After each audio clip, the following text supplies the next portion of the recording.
안녕하세요. 현수의 재테크입니다. 주식 투자를 하다 보면 문득 이런 생각이 듭니다. 펀드 매니저들은 지금 이 순간 어떤 종목을 매수할 수 있을까? 물론 우리는 그들의 포트폴리오를 실시간으로 100% 알 수는 없습니다. 하지만 주식시장에는 그들의 생각을 아주 투명하게, 그것도 매일매일 공개하는 상품이 있습니다. 바로 액티브 ETF입니다. 오늘은 액티브 ETF의 구성 종목, PDF, 포트폴리오 디파짓 파일이라고 하는데 이런 것을 뜯어보면서 펀드 매니저의 운용 전략을 역추적하는 방법, 이른바 매니저의 의도를 훔쳐보는 투자 아이디어에 대해서 이야기해 보려고 합니다. 시작하기 전에 액티브 ETF의 규제에 대해서 몇 가지 알아보겠습니다. 한국 액티브 ETF는 몇 가지 규제가 있고 이 규제는 펀드 매니저에게는 불편한 족쇄일 수 있지만 투자자에게는 도움이 되는 부분도 있습니다. 첫 번째는 투명성 원칙입니다. 매일 PDF를 공개해야 합니다. 일반적인 공모펀드에 가입해 보신 분들은 아실 겁니다.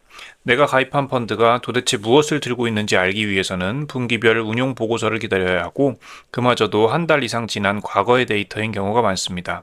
미국 시장의 일부 액티브 ETF들도 포트폴리오 공개를 지연시키는 경우가 있습니다. 하지만 한국의 ETF 시장 규정은 다릅니다. 액티브 ETF를 할지라도 예외 없이 매일 아침 개장 전에 PDF 자산 구역 내역을 100% 투명하게 공개해야 합니다. 매니저가 어제 장 마감 직전에 몰래 담은 종목이라도 다음날 아침이면 전 국민에게 공개되는 구조입니다. 즉, 정보의 시차가 거의 없기 때문에 우리는 매니저의 매매를 실시간에 가깝게 추적할 수 있습니다. 이건 타임폴리오 코스피 액티브 ETF의 PDF입니다. 이런 식으로 매일매일 홈페이지에 올라오게 되어 있습니다. 두 번째로는 비교지수 설정 의무입니다. 모든 액티브 ETF는 반드시 기준이 되는 비교지수를 설정해야 합니다. 단순히 절대 수익을 추구합니다 라고 말하면서 비교지수 없이 운용하는 것이 불가능합니다. 이는 투자자 입장에서 해당 액티브 ETF가 잘하고 있는지 못하고 있는지, 그리고 매니저가 시장 대비 어떤 색깔을 내렸는지를 명확한 기준점인 패시브 ETF와 비교할 수 있게 해줍니다. 이건 타임폴리오 코스피 액티브의 투자 설명서에서 가져온 내용인데요. 비교 지수로 코스피 지수를 택하고 있습니다. 세 번째가 상관계수 유지 의무입니다. 이 부분이 가장 핵심적인 규제이자 액티브 ETF의 딜레마입니다. 한국의 액티브 ETF는 기초지수, 그러니까 이 비교지수와의 상관계수를 0.7 이상 유지해야 합니다. 패시브 ETF가 기초지수와 상관계수 0.9 이상을 유지해야 하는 것에 비하면 자유롭지만 그렇다고 완전히 제멋대로 운용할 수는 없다는 뜻입니다.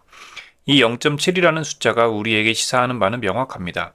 매니저는 포트폴리오의 70% 정도는 시장 지수와 비슷하게 가져가면서 나머지 30%에서 액티브하게 승부를 봐야 된다는 거죠.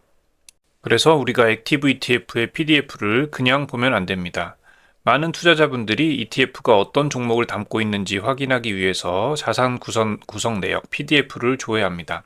하지만 액티브 ETF의 PDF를 단순히 조회만 하는 것은 아무런 통찰력을 주지 못합니다.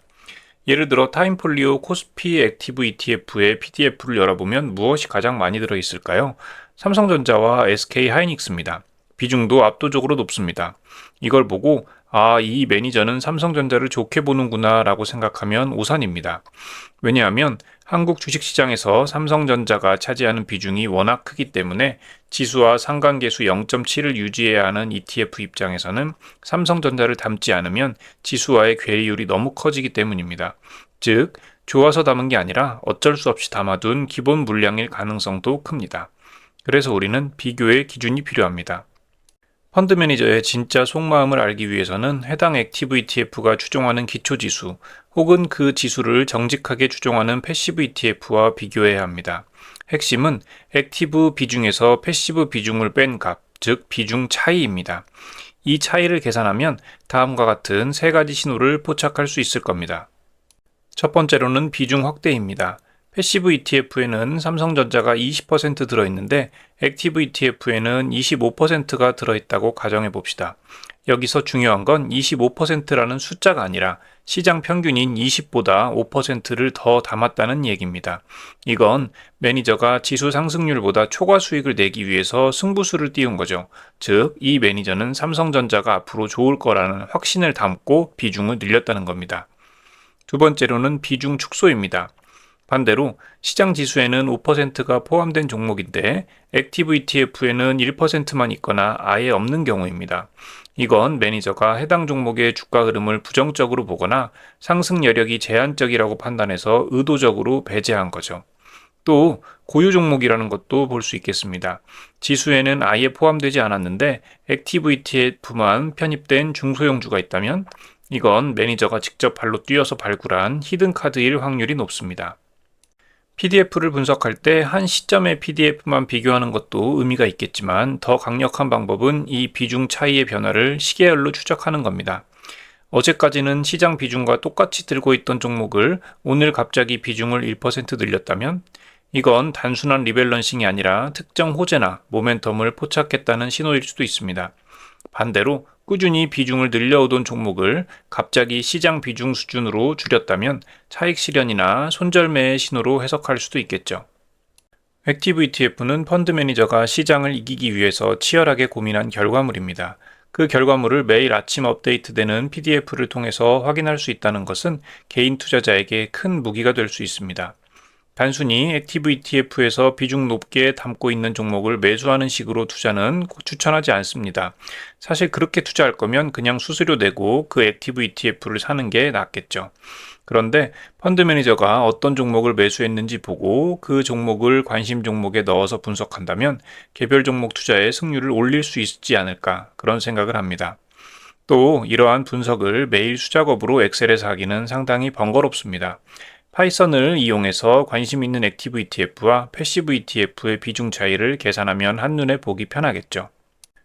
이건 블로그에 제가 올려놓은 파이썬 코드인데 국내 주식에 대해서는 잘 동작하는데 미국 주식 등을 담고 있는 해외 ETF에 대해서는 PYKRX라는 이 파이썬 모듈이 종목 코드를 잘 가져오지 못하는 문제가 있습니다.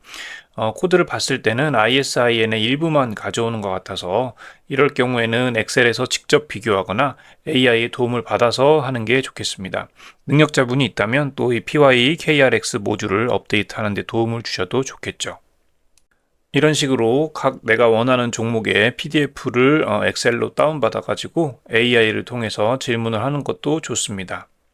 코덱스 미국 나스닥 100과 타임폴리오 액티브 나스닥의 PDF를 분석했더니 마이크로소프트나 애플 같은 초대형 기술주의 비중은 줄이고 구글과 퍼스트솔라 등의 특정 종목에 집중하거나 또 나스닥 100 지수에 포함되지 않은 일라이 릴리 같은 종목을 편입하는 액티브한 전략을 취하고 있다고 분석을 해주죠. 어떤 종목을 더 많이 담았는지 차이가 어느 정도 있는지도 분석해 줍니다. AI를 이용해서 이런 식으로 투자하는 것도 큰 도움이 될 것 같습니다. 오늘은 여기까지고요. 시청해 주셔서 감사합니다. 여러분의 성공적인 투자를 기원합니다.